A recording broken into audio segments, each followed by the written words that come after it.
Congratulations dito sa bago niyong movie. Siguro yung first question ko ay para kay Sue at kay Diego. This is your second time working together, no? So, having said that, how's the dynamics now compared to the first time you've been together? Mas mature na ba yung characters at yung atake niyo rito compared sa una yung pagsasama? How's the working relationship now? Hello, ayun. Definitely, iba na talaga yung panahon. Pero what's good about working with Diego?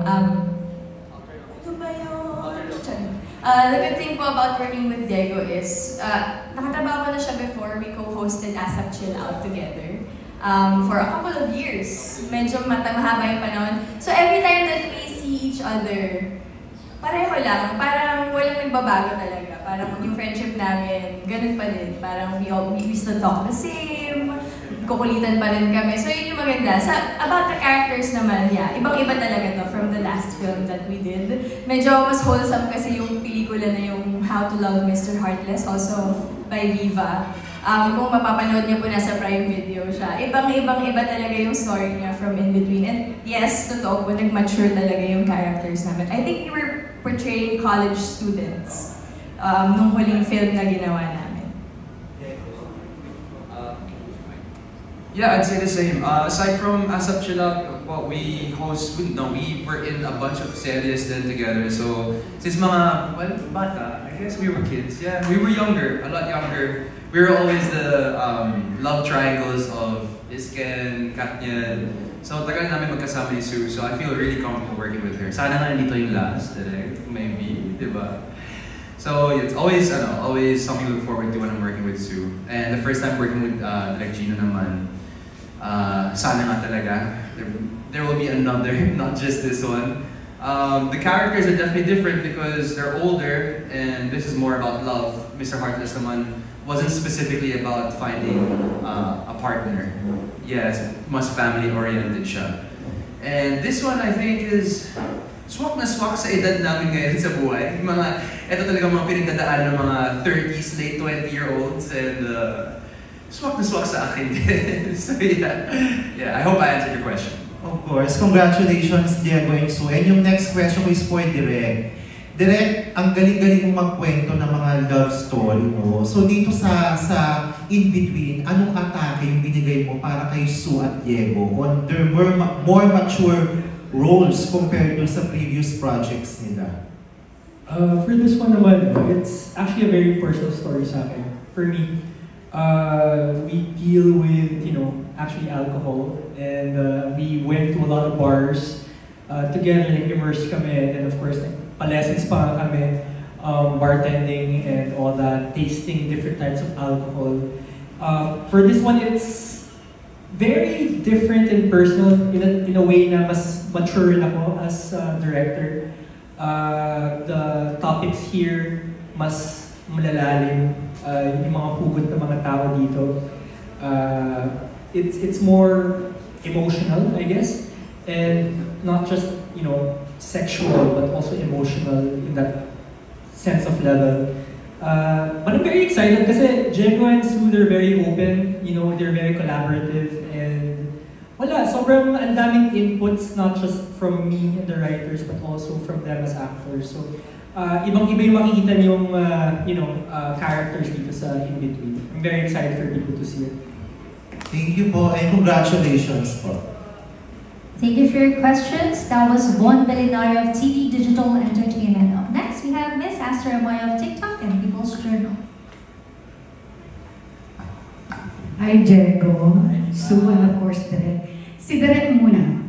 Direk, kanina tulad ng sinabi ni Jean Kylie, bakit hindi ka nag-artista more than being the director? Kasi you're good to be in the movies. Not behind the scene. I'm not good with memorizing. Magagalit ako sa sarili ko. At mali-mali yung blocking ko siguro. So dito na lang ako behind the camera.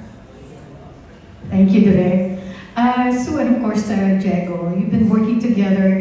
This is your second movie together. Tapos you've been working together past ibang projects before. Like what you said, ngayon, parang ngayon kayo nag-portray na parang more mature roles. Ibang character ang inyong ginampanan. And of course, there should be other discoveries as well. Kasi matagal yun. Pwede pa yung microphone at kakabother. May ugong eh. May feedback. Ayun, wala. Hello? May feedback? Nawala. Okay, anyway. Syempre, the first movie you had, what year was that? 2 years ago? 2022 po. 2022. So medyo matagal-tagal. So ito yung first project niyo together after almost 3 years. So discoveries, anong na-discover niyo sa isa't isa? Kasi marami, like what you said, marami na kayong pinagdaanan since then. But ako parang kilala ko naman na si Jego ever since. Ngayon po siguro dahil nga daddy na si Jego, may mga konting changes. Parang sa project na to lang kami ulit nagkita na may baby na po siya. So doon nakita ko yung maturity niya, really how he loves taking care of Hailey, how he loves talking about his daughter. Yun siguro yung pinakamalaking discovery ko na sobrang girl dad ni Jego. Talagang love na love niya maging girl dad. I saw Sue go through a lot. Yun na nga, kagaya ng sinabi namin kanina. Don't worry. Maganda to. Promise. I promise. Just wait. We don't talk often, but when we see each other, parang walang, it's like we're still best of friends as before. So, last time I saw Sue, when I saw her this time, I said, Sue, do you remember years ago, hindi ganun yung mga sinasabi mo. But I see now, she's in a really happy place. So, right?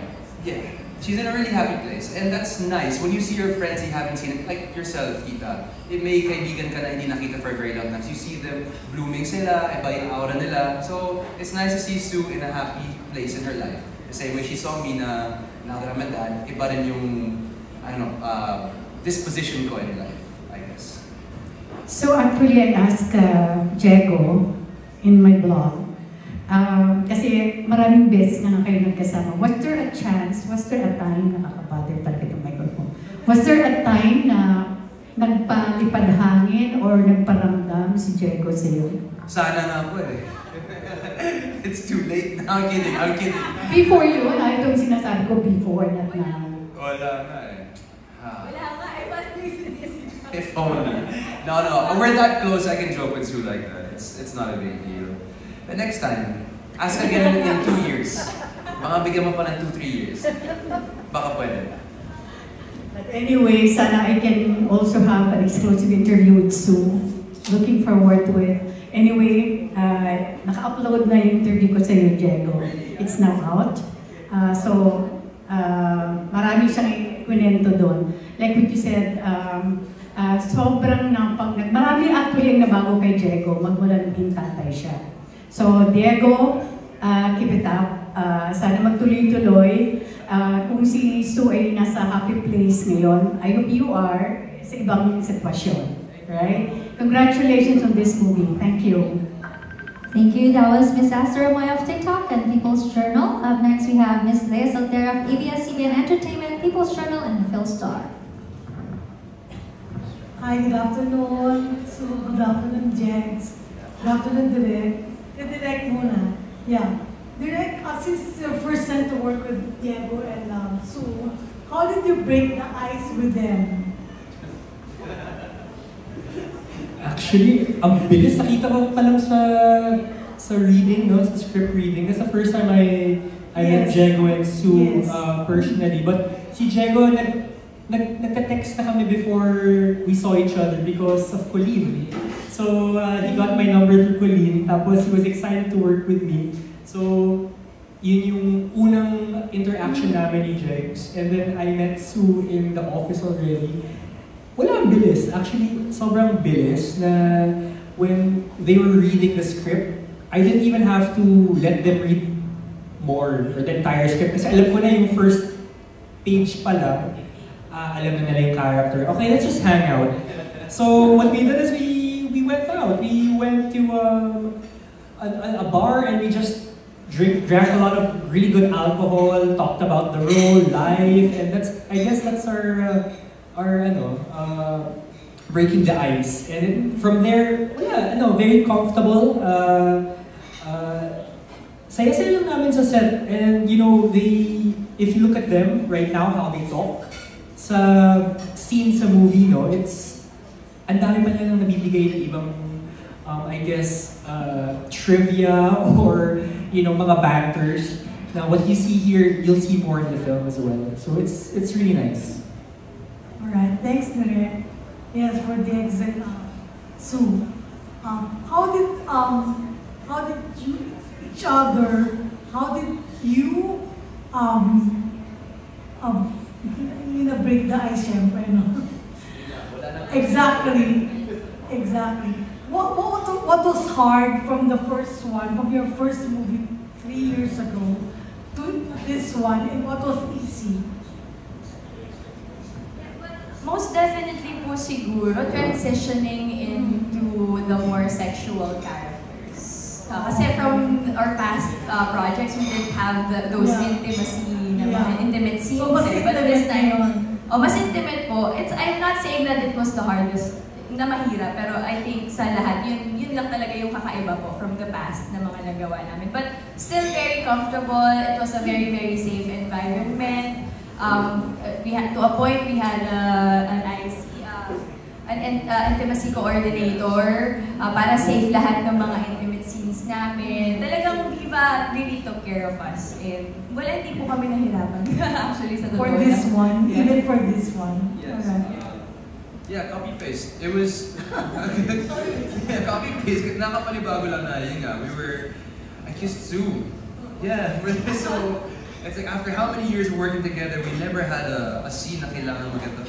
And it wasn't just the kiss. Hindi kita sa trailer, no? Dapat abangan. Sorry? Dapat abangan kasi hindi na siya yung parang typical na kiss. I said to myself, I don't think I've done anything this wild yet. Guys, don't worry, walang butt exposure. No, you're not gonna see my butt, no. But the kiss was pretty up there. It was pretty top fun, yeah. Yes. Alright, thanks. Thank you. Good luck. Thank you.